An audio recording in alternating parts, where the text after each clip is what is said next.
Hi friends, എല്ലാവർക്കും നമസ്കാരം. നമ്മൾ ഇന്ന് ഡിസ്കസ് ചെയ്യാൻ പോകുന്നത് ഒരു പുതിയ ചോദ്യപേപ്പറാണ്. ഇത് 2023 നടത്തിയ പരീക്ഷയാണ്. SSLCയുടെ ഒരു മെയിൻ എക്സാമിന്റെ ചോദ്യപേപ്പറാണ് ഇന്ന് നമ്മൾ കാണുന്നത്. 100 ചോദ്യങ്ങൾ. ആദ്യ ചോദ്യം, താഴെ പറയുന്നവയിൽ തെറ്റായ ബന്ധം ഏതാണ്? അയ്യങ്കാളി സാധുജന പരിപാലന സംഘം, വക്കം അബ്ദുൽ ഖാദർ, തിരുവിതാംകൂർ മുസ്ലിം മഹാജനസഭ, വാഗ്ബടാനന്ദൻ, സമത്വ സമാജ്. അയ്യങ്കാളി സാധുജന പരിപാലന സംഘമാണ് എന്നറിയാം. ഇത് ശരിയാണ്. തെറ്റല്ലേ ചോദിച്ചത്? അപ്പോൾ ഒന്ന് ഉത്തരത്തിൽ കാണാൻ പാടില്ല. വക്കം അബ്ദുൽ ഖാദർ മൗലവി തിരുവിതാംകൂർ മുസ്ലിം മഹാജന സഭയാണ്, അതും ശരിയാണ്. അപ്പൊ രണ്ടും ആൻസറിൽ കാണാൻ പാടില്ല. പിന്നെ ആൻസർ എന്താണ്? വാഗ്ബടാനന്ദൻ സമത്വ സമാജം എന്ന് പറഞ്ഞതാണ് തെറ്റായിട്ടുള്ളത്. സമത്വ സമാജം വൈകുണ്ഠ സ്വാമികളാണ്. സമത്വ സമാജം വൈകുണ്ഠ സ്വാമികൾ. അപ്പൊ നമ്മുടെ അയ്യങ്കാളി സാധുജന പരിപാലന സംഘം, വക്കം തിരുവിതാംകൂർ മുസ്ലിം മഹാജനസഭ, വൈകുണ്ഠ സ്വാമികൾ സമത്വ സമാജം. 1857 ഒന്നാം സ്വാതന്ത്ര്യ സമരം തെറ്റായിട്ടുള്ള പ്രസ്താവന ഏത്? ഡൽഹിയിലെ സമരത്തിന്റെ നേതാവ് റാണി ലക്ഷ്മിബായി, ബീഹാറിലെ നേതാവ് നവാബ് വാജിദ് അലി ഷാ, കാൺപൂരില് നാനാ സാഹിബ്. അപ്പോ നമുക്ക് തെറ്റല്ലേ ചോദ്യം?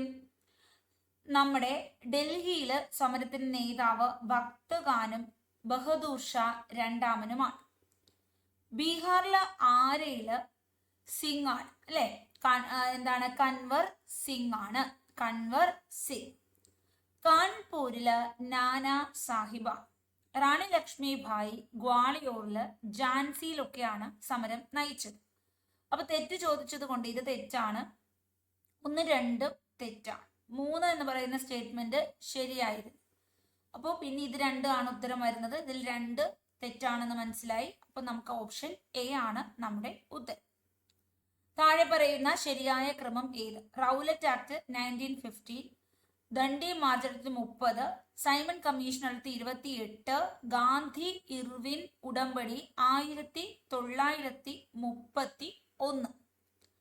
അപ്പൊ ആൻസറിലേക്ക് പോകുന്നു. ശരിയായിട്ടുള്ളത് ഏതൊക്കെ? ദണ്ഡി മാർച്ച് ശരിയാണ്, 1930 ആണ്. സൈമൺ കമ്മീഷൻ 1928 ആണ്.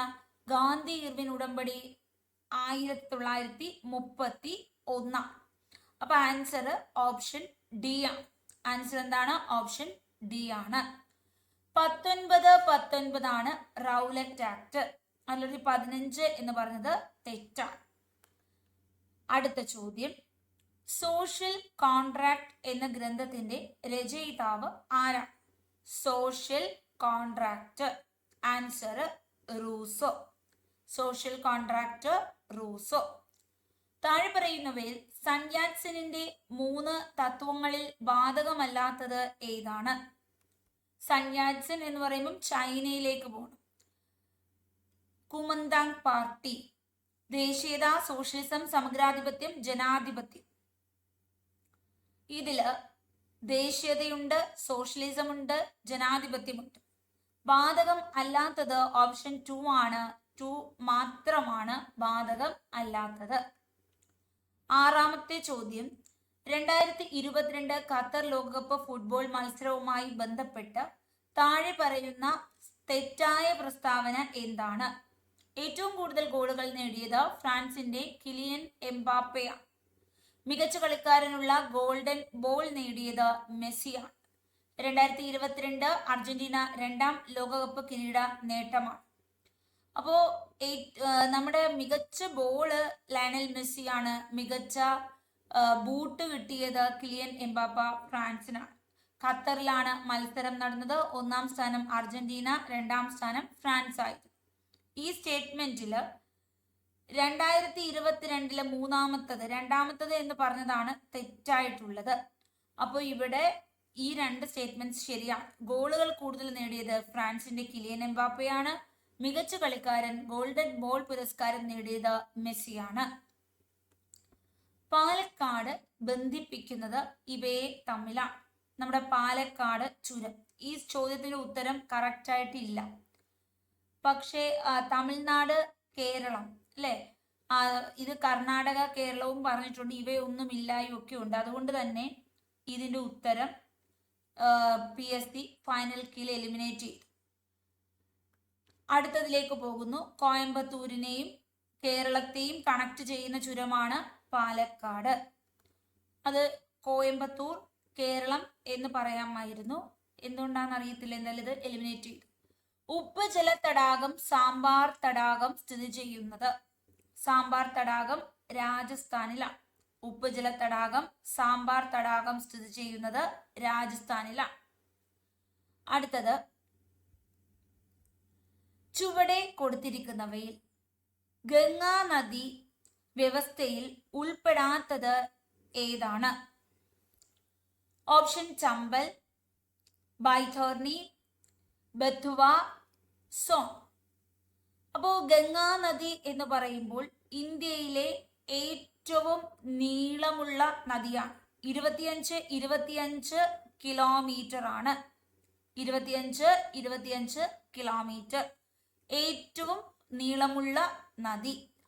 പുണ്യനദി എന്ന് അറിയപ്പെടുന്നു. എന്താണ് അറിയപ്പെടുന്നത്? പുണ്യനദി എന്ന് അറിയപ്പെടുന്നു. അപ്പോൾ ഇവിടെ ഗംഗയുടെ പോഷക നദികളാണ് ചോദിച്ചിട്ടുള്ളത്. ഇതില് ഗംഗയുടെ പോഷക നദി അല്ലാത്തത് ബൈതർണിയ, ചമ്പല്, ബത്വ, സോണ് ഇതൊക്കെ ഗംഗയുടെ പോഷക നദികളാണ്. ഇന്ത്യയിലെ ഏറ്റവും വേഗതയിൽ ഒഴുകുന്ന ഒരു നദിയുണ്ട്, അത് ടീസ്റ്റയാണ്. ബ്രഹ്മപുത്രയുടെ പോഷക നദിയാണ്. ഇനി പമ്പാ നദിയുടെ പതനസ്ഥാനം ഏത് എന്ന് നോക്കാം. പമ്പാ നദിയുടെ പതനസ്ഥാനം, പമ്പ എന്ന് പറയുമ്പോൾ കേരളത്തിലെ ഏറ്റവും വലിയ മൂന്നാമത്തെ നദിയാണ്. 176 കിലോമീറ്റർ നീളമുണ്ട്. ഈ പമ്പ പതിക്കുന്നത് വേമ്പനാട്ട് കായലിലേക്കാണ്. പമ്പ പതിക്കുന്നത് എങ്ങോട്ടാണ്? വേമ്പനാട്ട് കായലിലേക്കാണ്. ഇനി അർജന്റീന ഏതൊക്കെ സമയത്ത് വേൾഡ് കപ്പ് നേടി എന്ന് ചോദിച്ചു കഴിഞ്ഞാൽ ആ വർഷം കൂടി ഒന്ന് ഓർത്തു വെച്ചേക്കാം. ഒന്ന് 1978 ഒന്നാമത്തെ വേൾഡ് കപ്പ്. അടുത്തത് 1986 ആണ്. 2022 മൂന്നാമത്തെ വേൾഡ് കപ്പ്. 78, 86, 22. അതുപോലെ 3 തവണ റണ്ണറപ്പും ആയിട്ടുണ്ട്.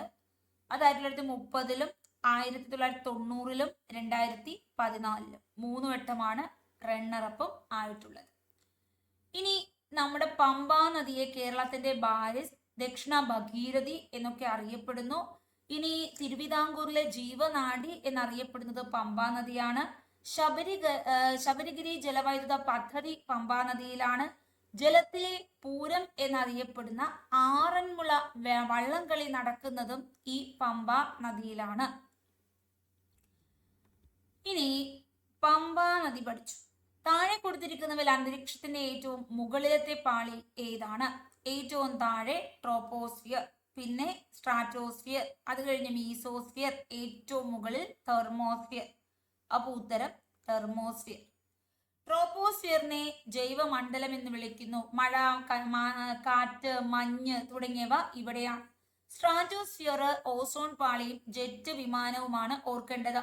മീസോസ്ഫിയർ എന്ന് പറയുമ്പോൾ നക്ടിലുസന്റ് മേഘങ്ങൾ, തണുത്തത് -80 to -100°C തണുപ്പ് വരുന്ന അന്തരീക്ഷ വിധാനം, ഉൽക്കകൾ പൊട്ടിത്തെറിക്കുന്ന ഭാഗം. ഇനി തെർമോസ്ഫിയർ ചൂട് വളരെ കൂടിയ ഭാഗം. അതിനു മുകളിൽ എക്സോസ്ഫിയർ ആണ്. ഈ തെർമോസ്ഫിയറിലാണ് എന്ത് കാണപ്പെടുന്നത്? ഒരു 450 കിലോമീറ്റർ റേഞ്ചിലാണ് അയണോസ്ഫിയർ, റേഡിയോ പ്രക്ഷോഭങ്ങൾക്ക് സാധ്യതയുള്ള പ്രദേശം. പർവേസ് മുഷറഫ് ഏത് മുൻ പട്ടാള മേധാവി, പ്രസിഡന്റ് ഒക്കെ ആയിരുന്നു? ഏത് രാജ്യത്തിൻ്റെത്? പാകിസ്ഥാന്റെ ആയിരുന്നു. ഇന്ത്യയിൽ 1991 മുതൽ നടപ്പിലാക്കിയ സാമ്പത്തിക പരിഷ്കാരങ്ങളിൽ പെടാത്തത് ഏതാണ്? സ്വകാര്യവൽക്കരണം, ആഗോളവൽക്കരണം, ഉദാരവൽക്കരണം. ഭൂപരിഷ്കരണമാണ് ഉൾക്കൊള്ളാത്തത്. ഇന്ത്യ 2023-24 കേന്ദ്ര ബജറ്റ് പ്രഖ്യാപിച്ചിട്ടുള്ളതിൽ പ്രകാരം ഓരോ വിഭാഗത്തിലുമുള്ള സർക്കാർ ചിലവ് താഴെ കൊടുക്കുന്നു. 23-24 കേന്ദ്ര ബജറ്റാണ്. ഈ പ്രാവശ്യത്തെ ബജറ്റ് പ്രഖ്യാപിച്ചിട്ടുണ്ട്, അതും പഠിക്കണം. അപ്പൊ ഇതില് ആൻസർ പ്രതിരോധം 8%, സബ്സിഡികൾ 7%, പെൻഷനുകൾ 4%, പലിശ തിരിച്ചടവ് 20%. അപ്പോൾ ഉത്തരം ഓപ്ഷൻ എ ആണ്. അപ്പൊ 2023-24 കേന്ദ്ര ബജറ്റിന്റെ സർക്കാർ ചിലവുകളാണ്. പ്രതിരോധം എത്രയാണ്? 8%. സബ്സിഡി 7%. പെൻഷൻ എന്താണ്? 4%. പലിശ തിരിച്ചടവ് കൂടുതലാണ്, 20%. അടുത്ത ചോദ്യം, ഭാരതീയ റിസർവ് ബാങ്കിനെ സംബന്ധിച്ച് താഴെ പറയുന്ന പ്രസ്താവനകളിൽ ശരിയായവ തെരഞ്ഞെടുക്കുക. 2035 സ്ഥാപിതമാകുന്നു. 1 രൂപ മുതൽ എല്ലാ നോട്ടുകളും പുറത്തിറക്കുന്നു. 2049 ദേശസാൽക്കരിച്ചു. ആസ്ഥാനം മുംബൈ. അപ്പൊ ഇതിനകത്ത് 35 ഏപ്രിൽ 1 ശരിയാണ്. ഹിൽട്ടൺ യങ് കമ്മീഷൻ ആസ്ഥാനം മുംബൈ. 49 ജനുവരി 1 ദേശസാൽക്കരിച്ചു. ഈ 3 സ്റ്റേറ്റ്മെന്റ് ശരിയാണ്. 1, 3, 4. 1 രൂപ ആരാണ്? ഫിനാൻസ് സെക്രട്ടറിയൊക്കെയാണ് ഒപ്പുവെക്കുന്നത് അല്ലെ. നോട്ടുകളൊക്കെ പുറത്തിറക്കുന്നുണ്ട്. അപ്പോൾ 1 രൂപ എന്ന് പറഞ്ഞതാണ്. 1 രൂപയുമായി ബന്ധമില്ല. ഇനി അടുത്ത ചോദ്യം, താഴെ തന്നിരിക്കുന്ന ഇന്ത്യയിലെ പ്രധാന ധാതുക്കളിൽ ലോകത്തിലെ അവയുടെ ഉൽപാദനത്തിന്റെ അടിസ്ഥാനത്തിൽ ശരിയായ ക്രമം കാണുക. 1-ാം സ്ഥാനം അഭ്രമാണ്, മൈക്കയ്ക്കാണ്. 2-ാം സ്ഥാനം കൽക്കരിക്കാണ്, ഇരുമ്പയിര്, മാംഗനീസ്. മാംഗനീസ് കൂടുതൽ ഉൽപ്പാദിപ്പിക്കുന്നത് ഏത് സംസ്ഥാനമാണ്? ഒഡീഷയാണ്. ഇനി കൽക്കരി ജാർഖണ്ഡുമായി ബന്ധപ്പെട്ടിരിക്കുന്നു. ഏറ്റവും വലിയ കൽക്കരി വലുത് ജാറിയാണ്. കൽക്കരി പ്ലാന്റ് എന്ന് പറയുമ്പോൾ ജാരി. ഇന്ത്യയിലെ പഞ്ചവത്സര പദ്ധതി ബന്ധപ്പെട്ട് താഴെ പറയുന്ന പ്രസ്താവനകളിൽ ശരിയേത്? 1950 ആസൂത്രണ കമ്മീഷൻ. 1-ാം പഞ്ചവത്സര പദ്ധതി കാർഷിക മേഖലയ്ക്ക് പ്രാധാന്യം. 2022-23 14-ാം പഞ്ചവത്സര പദ്ധതി സമത്വം പഞ്ചവത്സര പദ്ധതിയുടെ പ്രധാന ലക്ഷ്യമാണ്. ആൻസർ, ആസൂത്രണ കമ്മീഷൻ 1950 നിലവിൽ വന്നത്. മാർച്ച് 15. 1-ാം പഞ്ചവത്സര പദ്ധതി കാർഷിക മേഖലയ്ക്കാണ് പ്രാധാന്യം നൽകിയത്.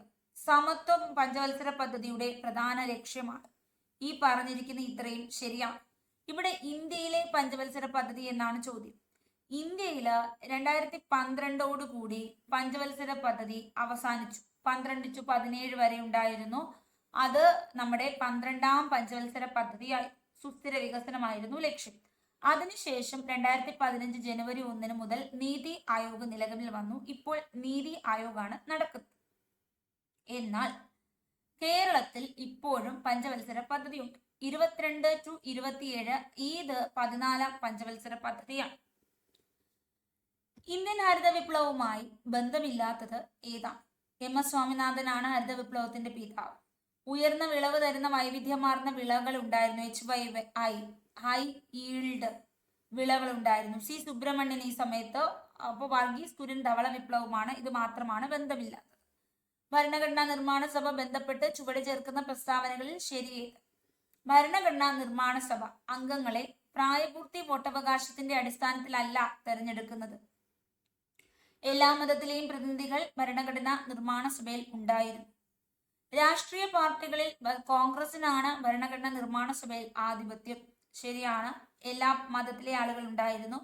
പ്രായപൂർത്തി വോട്ടവകാശം വെച്ചിട്ട് തെരഞ്ഞെടുപ്പ് നടത്തിയതല്ല. മികച്ച ആളുകൾ അങ്ങനെയൊക്കെ പ്രത്യക്ഷ ഒരു തെരഞ്ഞെടുപ്പായിരുന്നു അവിടെ നടന്നത്. അപ്പൊ ഈ ഒരു 3 സ്റ്റേറ്റ്മെന്റ്സും ശരിയാണ്. Answer 1, 2, 3 all of the. British ഭരണഘടനയിൽ നിന്നും ഇന്ത്യൻ ഭരണഘടന കടം കൊണ്ടിട്ടുള്ള ആശയങ്ങളിൽ ശരി.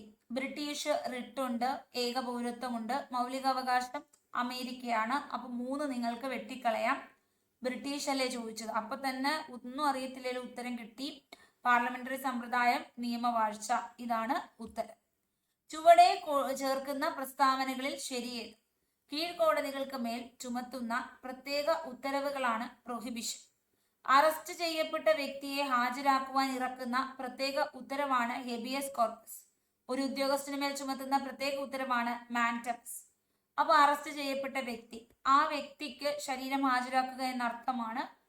തടവിൽ വെച്ചിരിക്കുന്നവർക്കുള്ള അവകാശമാണ് ഹെബിയസ് കോർപ്പസ്. അപ്പൊ അത് ഉത്തരം ശരിയാണ്. 2 എന്നുള്ളത് ശരിയാണ്. ഓക്കെയാണ്, 2 ശരിയാണ്. കീഴ്ക്കോടതിക്ക് മേൽ ചുമത്തുന്ന പ്രത്യേക ഉത്തരമാണ് പ്രൊഹിബിഷൻ. പ്രൊഹിബിറ്റ് ചെയ്യുകയാണ്, മേൽക്കോടതി പ്രൊഹിബിറ്റ് ചെയ്യുന്നു. ഇനി നിങ്ങൾ ഈ കേസിൽ കൈകാര്യം ചെയ്യേണ്ട, പ്രൊഹിബിഷൻ തടയുന്നു. അപ്പൊ അതും ശരിയാണ്. 1, 2 ശരിയാണ്.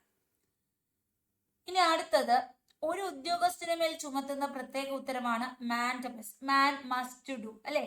നിർബന്ധിക്കുകയാണ്, നിങ്ങൾ നിങ്ങളുടെ കർത്തവ്യം ചെയ്യൂ. അപ്പൊ ഇതും ശരിയാണ്. അപ്പൊ ഈ പറഞ്ഞിരിക്കുന്ന എല്ലാം ശരിയാണ്, ഓൾ ഓഫ് ദി.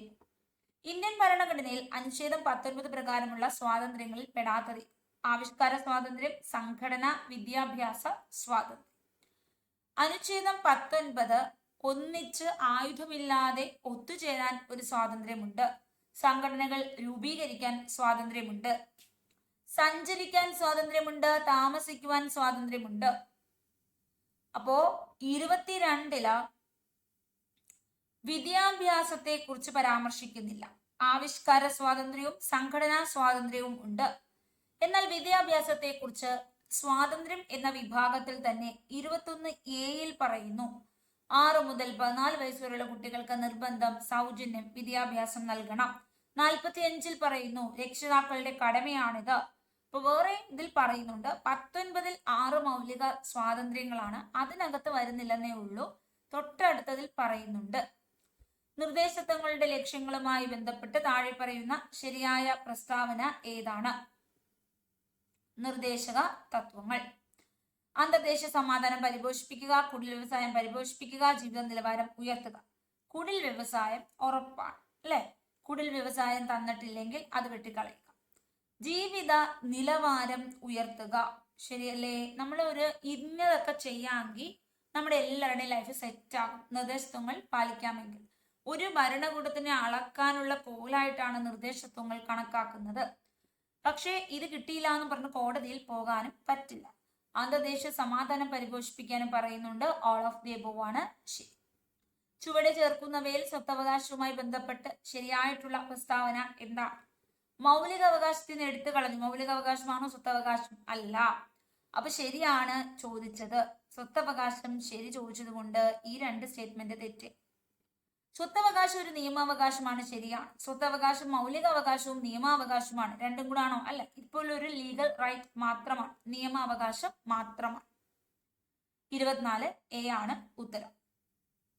ചുവടെ ചേർക്കുന്ന പ്രസ്താവനകളിൽ ശരിയത്. നമ്മൾ ഫൈനൽ ആൻസർ കീ വെച്ചിട്ടാണ് ആൻസർ പറഞ്ഞുകൊണ്ടിരിക്കുന്നത്. ഇന്ത്യൻ ഭരണഘടനാ ഭേദഗതി പ്രതിപാദിക്കുന്ന അനുച്ഛേദം 368. ഭരണഘടനാ ഭേദഗതി 368 ദക്ഷിണാഫ്രിക്കയിൽ നിന്ന് കടമെടുത്തു. അടിയന്തരാവസ്ഥ 352. 12 മുതൽ 35 വരെയുള്ള അനുച്ഛേദങ്ങൾ മൗലിക അവകാശങ്ങളെ കുറിച്ച് പ്രതിപാദിക്കുന്നു, ശരിയാണ്. 32 ഹൈക്കോടതി റിട്ട് പുറപ്പെടുവിക്കാം. സുപ്രീം കോടതിക്കാണ് 32. ഹൈക്കോടതിക്ക് റിട്ട് പുറപ്പെടുവിക്കാൻ പറ്റും. ആർട്ടിക്കിൾ 226. 3 തെറ്റാണ്. ശരിയാണ് ചോദിച്ചത്. ശരി ചോദിച്ചത് കൊണ്ട് തന്നെ ഈ 2 എണ്ണം പോയി. പിന്നെ നമുക്ക് ഇവിടെ മാത്രമേ ഉള്ളൂ കൺഫ്യൂഷൻ.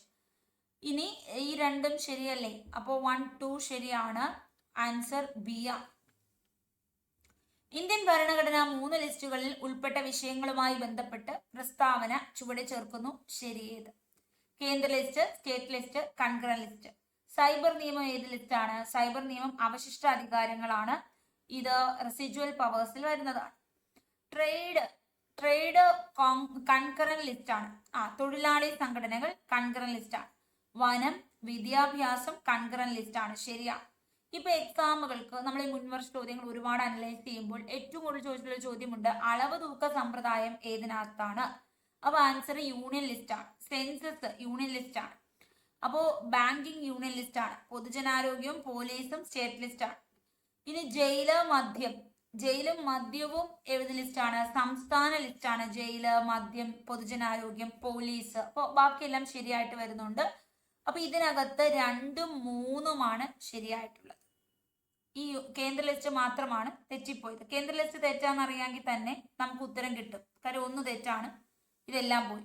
അപ്പൊ തന്നെ ഇവിടെ ഉത്തരം കിട്ടി. ബാക്കി സത്യം പറഞ്ഞാൽ നോക്കേണ്ട കാര്യം വരുന്നില്ല. ഇതാണ് എലിമിനേഷൻ മെത്തേഡിൽ ചെയ്യുന്നത്. അപ്പൊ കേന്ദ്ര ലിസ്റ്റ് ബാങ്കിങ് ഉണ്ട്, സെൻസസ് ഉണ്ട്, ലോട്ടറി ഉണ്ട്, പിന്നെയോ അളവ് തൂക്ക സമ്പ്രദായം ഒക്കെ ഉണ്ട്.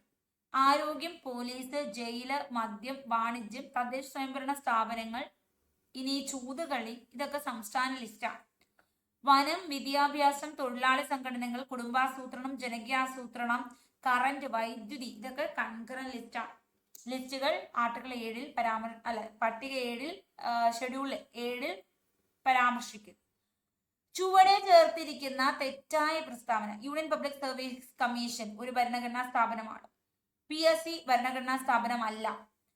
സംസ്ഥാന കമ്മീഷൻ ചെയർമാനെ നിയമിക്കുന്നത് പ്രസിഡന്റാണ്.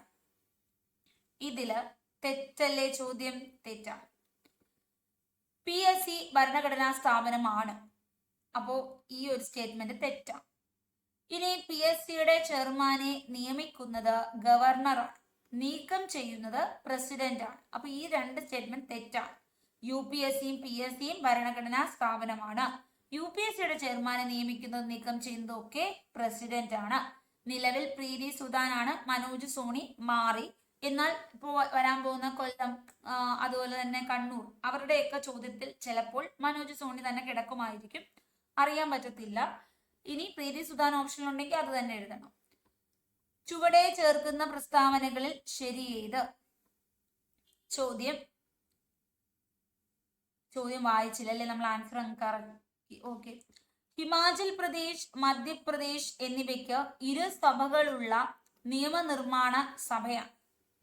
ഉത്തർപ്രദേശ്, ആന്ധ്രാപ്രദേശ് ഇവയ്ക്ക് ഇരുസഭകളുള്ള നിയമനിർമ്മാണ സഭ. കർണാടകം, ബീഹാർ ഇരുസഭ. ആന്ധ്രാപ്രദേശ് ആണ് എടുത്തു കളഞ്ഞത് ഇരുസഭ എന്നുള്ളത്. 6 സംസ്ഥാനങ്ങൾക്കാണ് ഇരുസഭകൾ ഉള്ളത്. അപ്പൊ ഇവിടെ 28ാമത്തെ ചോദ്യത്തില് ആർക്കൊക്കെ ഇരുസഭകൾ ഉണ്ട് ശരിയാണ് ചോദിച്ചത് അല്ലെ? ആൻസർ ഉത്തർപ്രദേശിനുണ്ട്, ആന്ധ്രാപ്രദേശിനുണ്ട്, അതുപോലെ തന്നെ കർണാടക, ബീഹാർ ഇവയ്ക്കൊക്കെ ആയിരുന്നു ഇരു സഭകൾ. തെലങ്കാനയ്ക്കുണ്ട്, മഹാരാഷ്ട്ര. അപ്പൊ ഇങ്ങനെ 6 സംസ്ഥാനങ്ങളാണ് ഇരു സഭകളുള്ളത്. അപ്പൊ ഈ 2 എണ്ണമാണ് നമ്മളുടെ ഉത്തരമായിട്ട് വരുന്നത്. 2, 3. ഇനി ചുവടെ ചേർക്കുന്ന ഇപ്പൊ ഇതിനകത്തും നിങ്ങൾക്ക് ഹിമാചൽ പ്രദേശ് ഇരുസഭ ഇല്ല എന്നറിയാവുന്ന ഒരാൾക്ക് ഇതെല്ലാം വെട്ടിക്കളഞ്ഞാൽ എലിമിനേഷൻ മെത്തേഡിൽ ഉത്തരത്തിലെത്താം. വലിയ കൺഫ്യൂഷന്റെ ആവശ്യമില്ല. ഏതെങ്കിലും ഒന്നറിയാമെങ്കിൽ തന്നെ വളരെ വേഗത്തിൽ ഉത്തരത്തിലെത്തുകയാണ്. ഒന്നല്ല എന്നറിയാം, വെട്ടുന്നു, അപ്പൊ പെട്ടെന്ന് ഉത്തരം എത്തുന്നു. ചുവടെ ചേർക്കുന്ന ശരിയായ പ്രസ്താവന ഏതാണ്? ഭൂമിക്കടിയിലെ ജലസമൃദ്ധമായ ഭാഗത്തിന്റെ മുകൾ പരപ്പാണ് ജലപീഠം. ഉപരിതല ജലം സംഭരിക്കുന്ന സ്വാഭാവിക ഇടങ്ങളാണ് തണ്ണീർത്തടങ്ങൾ. ജലപീഠത്തിന്റെ മുകൾ പരപ്പാണ് കിണറ്റിലെ ജലനിരപ്പ്. ഈ സ്റ്റേറ്റ്മെന്റില് ഈ പറഞ്ഞിരിക്കുന്ന എല്ലാം തന്നെ ശരിയാണ്. ഇപ്പോൾ നമ്മുടെ ഭൂമിക്കടിയിൽ ജലസമൃദ്ധമായ ഭാഗമുണ്ട്. ഇതിന്റെ മുകൾ പരപ്പിനെ, നമുക്കിങ്ങനെ കാണുന്ന ആ പരപ്പിനെയാണ് ജലപീഠം എന്ന് വിളിക്കുന്നത്, ജലത്തിന്റെ ഇരിപ്പിടം. ഉപരിതല ജലം എന്ന് പറയുന്നത് ഇത് തണ്ണീർത്തടങ്ങളിൽ സംഭരിക്കുന്നു, നദികളിൽ സംഭരിക്കുന്നു, കിണറുകളിൽ സംഭരിക്കുന്നു അല്ലെ? ജലപീഠത്തിന്റെ ആ മുകൾ പരപ്പാണ് കിണറ്റിലെ ജലനിരപ്പ്. നമ്മൾ ഒത്തിരി കുഴിച്ച് ചെയ്യുമ്പോഴായിരിക്കും നമുക്കൊരു ജലം കിട്ടുന്നത്. അപ്പൊ അപ്പോഴാണ് അവിടെയാണ് നമ്മൾ കിണർ അല്ലെ, സ്ഥാനം നോക്കി കിണർ. അപ്പൊ ഭൂമിക്കടിയിലെ ജലസമൃദ്ധമായ ഭാഗത്തിന്റെ ആ മുകൾ പരപ്പ്, അവിടം വരെയാണ് നമ്മൾ കുഴിച്ച് ചെല്ലുമ്പോഴാണ് ജലപീഠം കാണാൻ പറ്റുന്നത്. അപ്പൊ കിണറ്റിലെ ജലനിരപ്പ് ഈ ജലപീഠത്തിന്റെ ഏറ്റവും മുകളിലെ ഭാഗമാണ്. കേരള സംസ്ഥാന മനുഷ്യാവകാശ കമ്മീഷനുമായി ബന്ധപ്പെട്ട് ശരിയായ പ്രസ്താവന. ആദ്യ ചെയർമാൻ MM പരീത് പിള്ള, ഇപ്പോഴത്തെ chairman Antony Dominic, S Balaraman, TK Wilson ഇവ അംഗങ്ങൾ. ഇപ്പൊ നമുക്ക് ഈ ക്വസ്റ്റ്യൻ ഇപ്പൊ താൽക്കാലികമായിട്ട് എന്ത് ചെയ്യാനേ പറ്റൂ? ഡിലീറ്റ് ചെയ്യാനേ പറ്റൂ. കാര്യം നേരത്തെ ചോദ്യമാണ്. അന്ന് ഇവർ പറഞ്ഞപ്പോൾ എല്ലാ ഉത്തരങ്ങളും ശരിയായി. ഇപ്പോ MM പരീത് പിള്ള എന്നുള്ള ശരിയാണ്. ആദ്യ മനുഷ്യാവകാശ കമ്മീഷൻ അധ്യക്ഷനാണ്. നിലവിൽ മനുഷ്യാവകാശ കമ്മീഷന്റെ അധ്യക്ഷൻ ആരാണ്? അലക്സാണ്ടർ തോമസ് ആണ്. അപ്പോ ഇത് തെറ്റിപ്പോയി. പിന്നെ ബലരാമനൊക്കെ അംഗമാണ്. ഓക്കെ, അപ്പൊ അംഗങ്ങളെ കൂടി പ്രത്യേകം നോട്ട് ചെയ്ത് വെക്കുക. 1, 3 വേണമെങ്കിൽ നമുക്ക് കൊടുക്കാം. ഇനി TK വിൽസൺ ഞാൻ ഓർക്കുന്നില്ല കേട്ടോ. കറക്റ്റായിട്ട് 2 അംഗങ്ങളാണ് ഉള്ളത്. അപ്പോ അംഗങ്ങളെ ഞാൻ നമ്മുടെ കമന്റിൽ പിൻ ചെയ്യാം. ഇനി ചുവടെ ചേർക്കുന്ന പ്രസ്താവന ശരി. ഈ ക്വസ്റ്റ്യൻ PSC ഡിലീറ്റ് ചെയ്തതാണ്. ഓക്കെ, അപ്പൊ എങ്കിലും നമ്മൾ ക്വസ്റ്റ്യൻ ജസ്റ്റ് ഒന്ന് വായിക്കാം. പോസ്കോ നിയമപ്രകാരം ബാലൻ എന്നാൽ 18 വയസ്സിന് താഴെയുള്ള കുട്ടിയാണ്. അത് ശരിയാണ്. എപ്പോഴും ചോദിക്കുന്നതാണ്, 18 വയസ്സിന് ആൺകുട്ടിയെന്നോ പെൺകുട്ടിയെന്നോ ഒരു തിരിവില്ല. തിരിവുണ്ടോ? ഇല്ല. അപ്പോ നമ്മളുടെ ആ ആൻസർ ശരിയാണ്. ഇനി പോസ്കോ കുറ്റകൃത്യം ഉടനെ റിപ്പോർട്ട് ചെയ്തില്ലെങ്കിൽ 6 മാസം വരെ തടവ് ശിക്ഷ ലഭിക്കും. ഉടൻ തന്നെ റിപ്പോർട്ട് ചെയ്യണം. 24 അവേഴ്സിനുള്ളിൽ റിപ്പോർട്ട് ചെയ്യണം എന്നാണ്. അപ്പോൾ ഇതൊക്കെ ശരിയാണ്. കെൽസ എന്ന സ്ഥാപനം അതിജീവിതർക്കും സൗജന്യ നിയമസഹായം നൽകുന്നു. അപ്പൊ ഇത് എലിമിനേറ്റ് ചെയ്തു. അതുകൊണ്ട് നമ്മൾ അടുത്തതിലേക്ക് പോകും. അപ്പൊ 18 വയസ്സിന് താഴെ എന്നുള്ളത് പ്രത്യേകം ശ്രദ്ധിക്കുക. എല്ലാ എക്സാമിനും വരുന്നതാണ്. ആൺകുട്ടിയെന്നോ പെൺകുട്ടിയെന്നോ പ്രത്യേക നിർവചനമില്ല. ആണായാലും പെണ്ണായാലും 18 വയസ്സിന് താഴെ. ഈ പോസ്കോ എന്ന് പറയുമ്പോഴത്തേക്ക് ഇതെന്താണ്? ചൈൽഡ് പ്രൊഹിബിഷൻ ആക്ട് ആണ് അല്ലെ? കുട്ടികളുമായി ബന്ധപ്പെട്ട കേസാണ് ഇതിനകത്ത് വരുന്നത്. ഇനി താഴെ പറയുന്ന O രക്തഗ്രൂപ്പിനെ സംബന്ധിക്കുന്ന ശരിയായ പ്രസ്താവനകൾ ഏതാണ്? ആൻസർ ആന്റിജൻ AB, എ മാത്രം, ആന്റിബോഡി AB, ആന്റിബോഡി. ഇപ്പോൾ A group, B group, O group, AB group. Antigen ആണ് ഇതിന് പേര് നൽകുന്നത്. ആന്റിജൻ എ ആണെങ്കിൽ എ, ബി ആണെങ്കിൽ ബി, ആന്റിജൻ ഒന്നുമില്ലെങ്കിൽ O, ആന്റിജൻ എയും ബിയും ഉണ്ടെങ്കിൽ എ ബി. ആന്റിബോഡിയിലേക്ക് വരുമ്പം എയുടേത് ബി ആയിരിക്കും, ബിയുടേത് എ ആയിരിക്കും, ആന്റിബോഡിയുടെ എ ബി ആയിരിക്കും, ഇതിൻ്റെത് ഒന്നുമില്ല. അപ്പോൾ O എന്ന് പറയുമ്പോൾ antibody A B, antibody A B.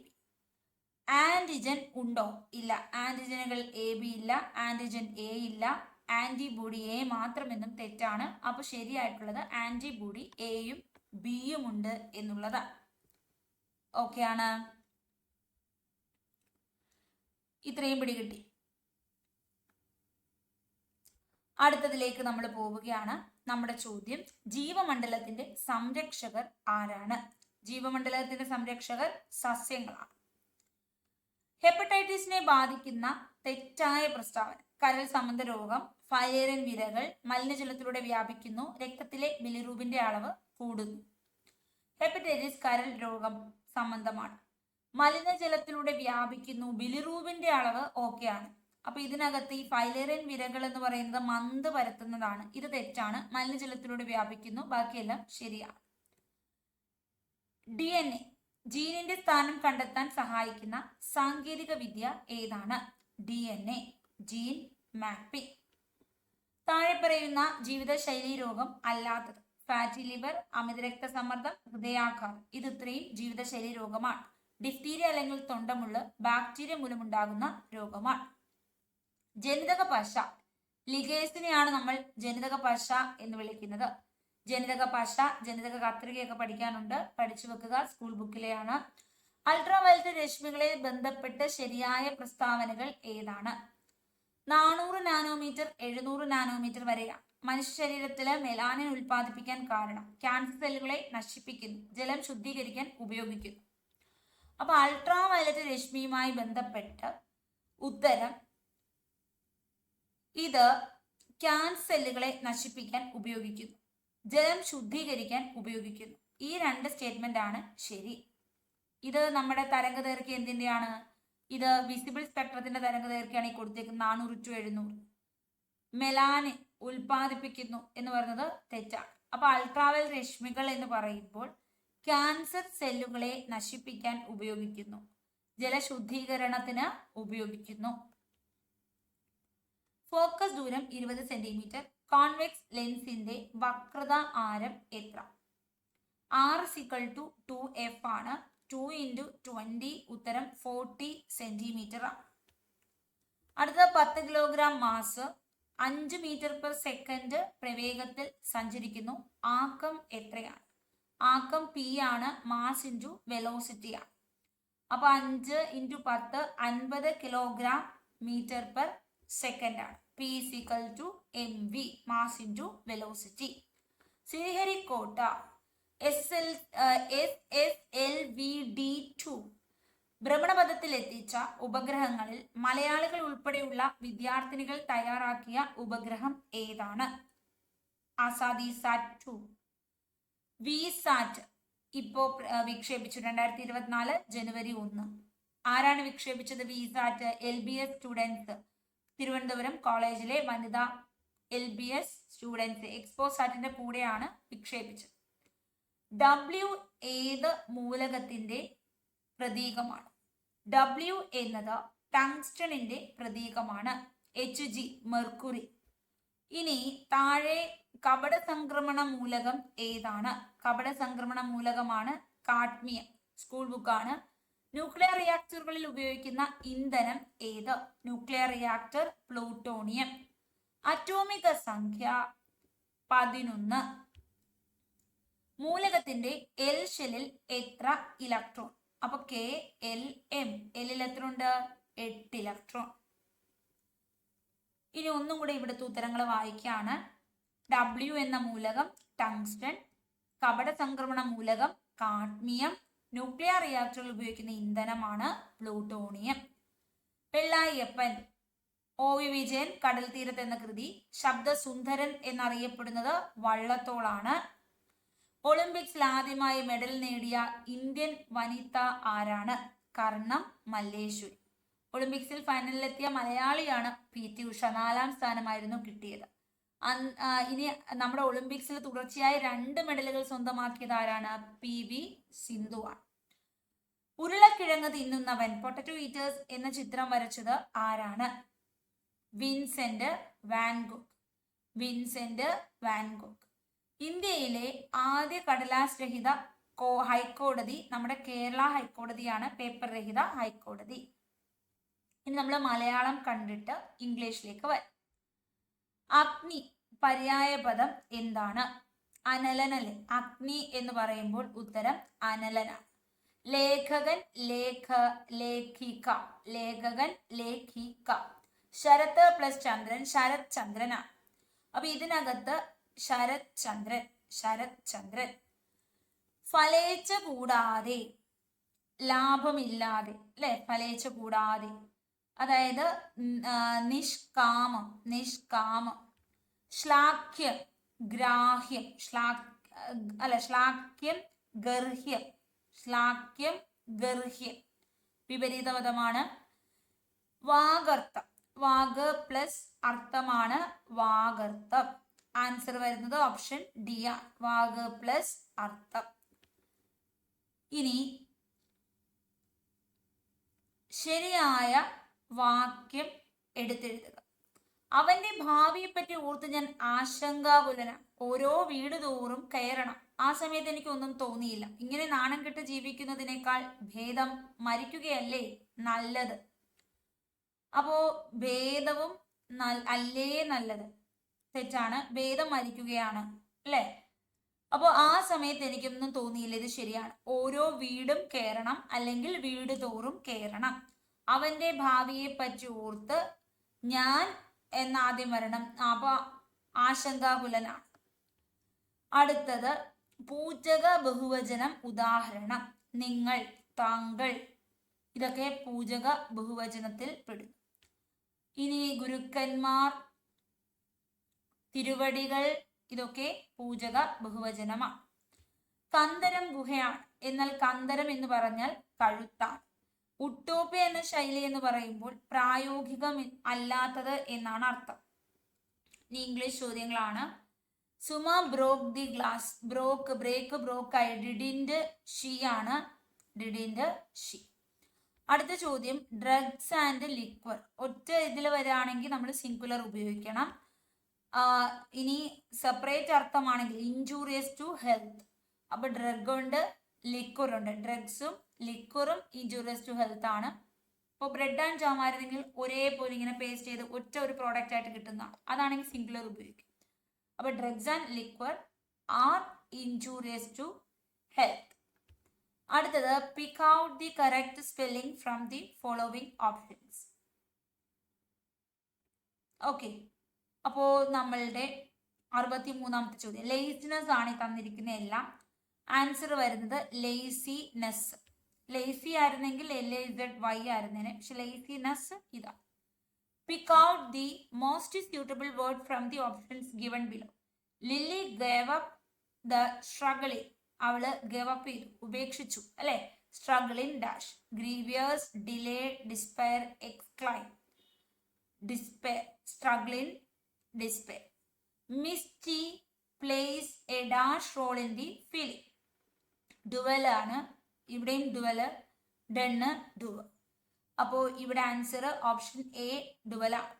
ഒരു ഡുവൽ എന്ന് വെച്ചാൽ നമ്മുടെ ഡുവൽസി 2 എന്നുള്ള അർത്ഥമാണ്. അപ്പൊ Misty plays dual role, double role ചെയ്തു ഇൻ ദി ഫിലിം. ഫിലിമിൽ ഡബിൾ റോൾ ചെയ്തു. Antonym of desk, daily, bench, dawn, day. അപ്പൊ ഡെസ്ക് എന്ന് കാണുമ്പോൾ dawn. Opposite gender of Drake.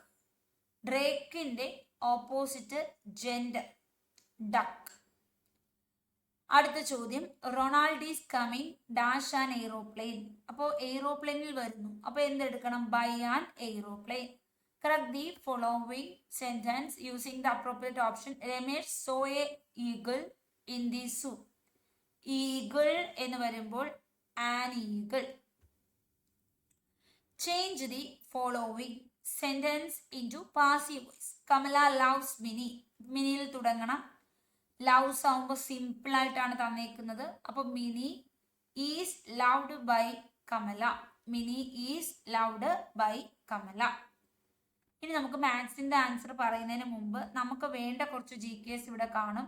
ഈ ക്വസ്റ്റ്യൻ എന്ന് പറയുന്നത് എന്തിന്റെ ചോദ്യമാണ് എന്ന് നിങ്ങൾക്ക് ഡൗട്ട് കാണും.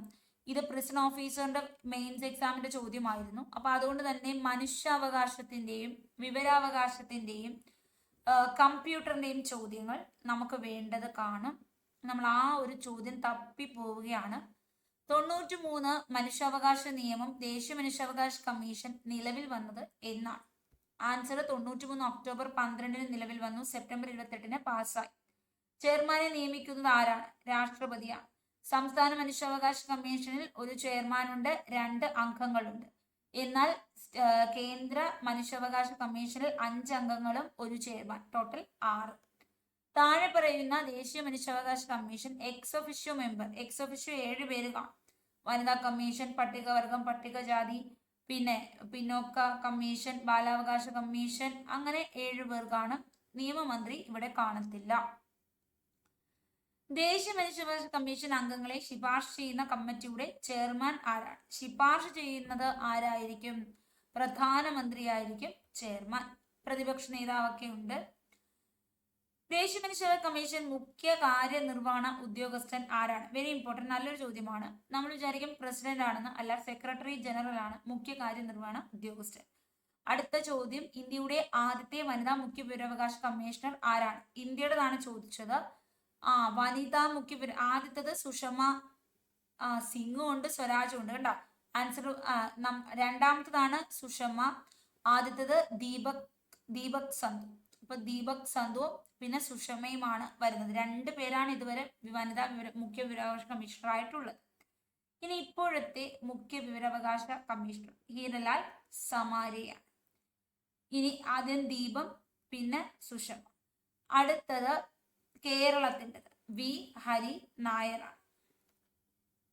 വിവരാവകാശ നിയമപ്രകാരം വിവരം ലഭിക്കുന്നതിന് ദാരിദ്ര്യരേഖയ്ക്ക് മുകളിലുള്ളവർ നൽകേണ്ട ഫീസ് എത്രയാണ്? വിവരം ലഭിക്കണമെങ്കിൽ 10 രൂപയുള്ള. അപ്പോൾ ഇതൊന്നും അല്ല ഫീസ്. ഇവിടെ വലിയ ഫീസാണ് കൊടുത്തത്. പിന്നെ ഓരോന്നിനും ഉണ്ട്. A4 ഷീറ്റ് ആണെങ്കിൽ 10 രൂപയുള്ളൂ, CD ആണെങ്കിൽ 50, അങ്ങനെ ഓരോന്നിനും ഓരോ ഫീസാണ്. ജനാധിപത്യത്തിന്റെ സൂര്യദേശസാണ് വിവരാവകാശ നിയമം. ഈ വിവരാവകാശ നിയമത്തിൽ ഒപ്പുവെച്ച രാഷ്ട്രപതി ആരാണ്? APJ അബ്ദുൽ കലാമാണ്. കേന്ദ്ര മുഖ്യ വിവരാവകാശ കമ്മീഷണർമാരെയും നിയമിക്കുന്നത് ആരാണ്? രാഷ്ട്രപതിയാണ് നിയമിക്കുന്നത്. ഇനി മനോവിശ്ലേഷണ സിദ്ധാന്തം, ഫ്രോയിഡ് ആണ് മനോവിശ്ലേഷണ സിദ്ധാന്തം. അടുത്ത നമ്മൾ പറയുന്നില്ല. ഭൂകമ്പം മലിനീകരണം ഏത് സമ്മർദ്ദത്തിന് ഉദാഹരണമാണ്? പാരിസ്ഥിതിക. വേറെ ഒന്നും നമുക്ക് വേണ്ട. ഇനി മാത്സിന്റെ ആൻസേഴ്സ് മാത്രം ഞാൻ ടിക്ക് ചെയ്ത് പോവുകയാണ്. 1 + 2 + 50 വരെ. അപ്പോൾ നമുക്ക് ഇതൊരു എന്ത് സംഖ്യയാണ്? എണ്ണൽ സംഖ്യയാണ് അല്ലെ? n × n + 1/2, അല്ലെങ്കിൽ ആദ്യ പദം പ്ലസ് അവസാന പദം /2, അങ്ങനെയൊക്കെ പല രീതിയിൽ നമുക്ക് തുകയിലേക്ക് പോകാൻ പറ്റും. n/2 × ആദ്യ പദം പ്ലസ് അവസാന പദം, ഇങ്ങനെയൊക്കെ നമുക്ക് ചെയ്യാം. അപ്പോൾ നമ്മളുടെ ഉത്തരം വരുന്നത് 50 × 51/2. 25നെ 51 കൊണ്ട് ഗുണിച്ചാൽ മതി. ആൻസർ കിട്ടുന്നത് 1275. അടുത്ത ചോദ്യം ഒരു ബോർഡ് മാസ് ക്വസ്റ്റ്യൻ ആണ്. ഈ ബ്രാക്കറ്റ് ആദ്യം ചെയ്യുന്നു. 12, 8ന്ന് 12 കുറയ്ക്കുമ്പോൾ -4 ആണ്. ഇനി -4 ഡിവിഷൻ 4 ചെയ്യണം. അത് -4 ഡിവിഷൻ 4 -1 ആണ്. ഇനി -+1 ആണ്. 8ന്ന് 1 കുറച്ചാൽ 7 കിട്ടും. 9ന് പിന്നെ 7 കുറയ്ക്കും. ചെയ്ത് തെറ്റിപ്പോയല്ലേ? ഓക്കെ, ഒന്നും കൂടെ നോക്കാം.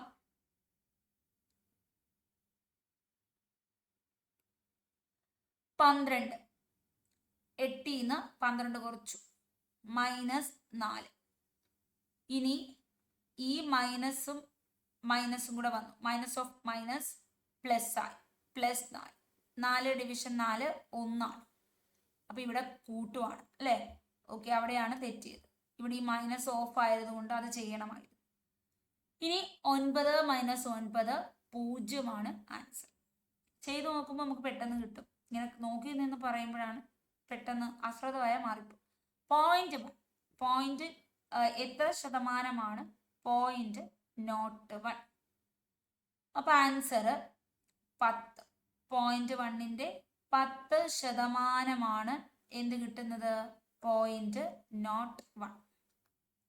x raised to 0.7 by 48 36 x raised to 2.3. എക്സിന്റെ വില. അപ്പൊ ഇത് ഗുണിക്കാം. 0.7 × x 2.3. ഇത് 36 × 48.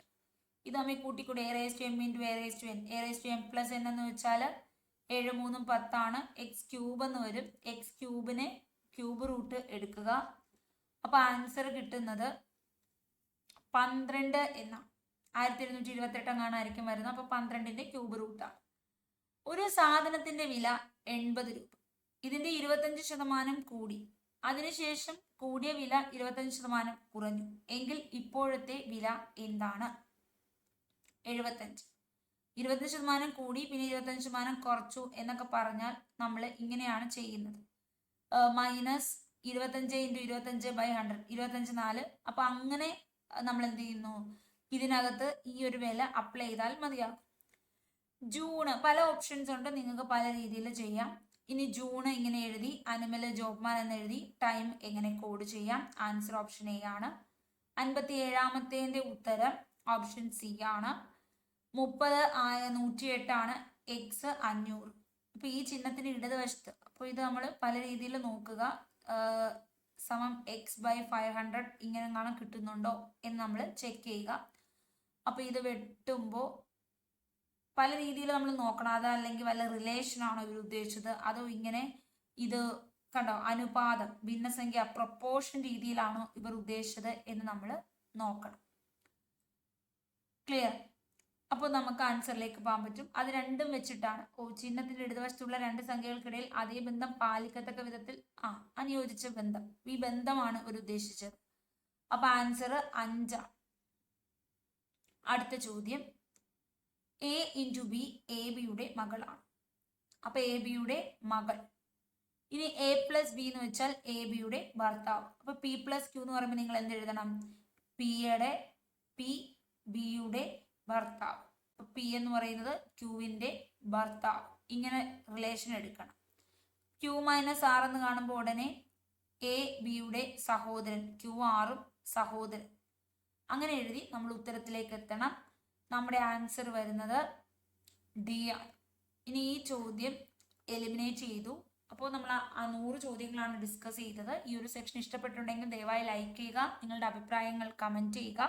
ഈ ചോദ്യം അത്യാവശ്യം നല്ല സ്റ്റാൻഡേർഡ് ക്വസ്റ്റ്യൻ ആണ്. GK ഒക്കെ എന്ന് വെച്ചാൽ എല്ലാം സ്റ്റേറ്റ്മെന്റ് ക്വസ്റ്റ്യൻ ആണ്, പക്ഷെ നമുക്ക് ആൻസർ എടുക്കാൻ പറ്റുന്ന ഒരു GK ആണ് ഇതിനകത്ത് വന്നേക്കുന്നത്. പിന്നെ ഇംഗ്ലീഷും പൂർണ്ണമായും ഈസി സെക്ഷൻ അല്ല, എങ്കിലും കുറച്ച് ക്വസ്റ്റ്യൻസ് ഒക്കെ നമുക്ക് ചെയ്യാൻ പറ്റുന്ന ക്വസ്റ്റ്യനുമാണ്. സിമ്പിള് ഒരു മീഡിയം ലെവലേ പറയാൻ പറ്റും. മാത്സും അതുപോലെയാണ്, മിക്സപ്പ് ആണ്. മലയാളം ഈസി ആയിരുന്നു, മുൻവർഷ ചോദ്യങ്ങളായിരുന്നു അല്ലേ? അപ്പോൾ മാത്സും ഒരു എന്താണ് കുറേ ക്വസ്റ്റ്യൻസ്, അതായത് ഒരു 8ഓളം ക്വസ്റ്റ്യൻസ് എല്ലാവർക്കും ചെയ്യാൻ പറ്റും. ഇംഗ്ലീഷും അതുപോലെയാണ്, 8ഓളം ക്വസ്റ്റ്യൻസ് ചെയ്യാൻ പറ്റും. 2 ക്വസ്റ്റ്യൻസ് എന്തായാലും ഡിഫിക്കൽട്ട് ഫീൽ ചെയ്യും. വലിയ പ്രശ്നമില്ല, പ്രീവിയസ് ക്വസ്റ്റ്യൻസ് ഒക്കെ തന്നെയാണ് ഇംഗ്ലീഷ് അല്ലേ? വലിയ പ്രശ്നമില്ല ഇംഗ്ലീഷ്. അപ്പോൾ പൊതുവേ പറയുമ്പോൾ നമുക്കൊരു മീഡിയം ലെവൽ എക്സാം ആയിട്ടാണ് ഇതിനെ കാണാൻ പറ്റുന്നത്. അപ്പോൾ താങ്ക് യു സോ മച്ച്. നമുക്ക് നെക്സ്റ്റ് ക്ലാസ്സിൽ വീണ്ടും കാണാം. ബൈ.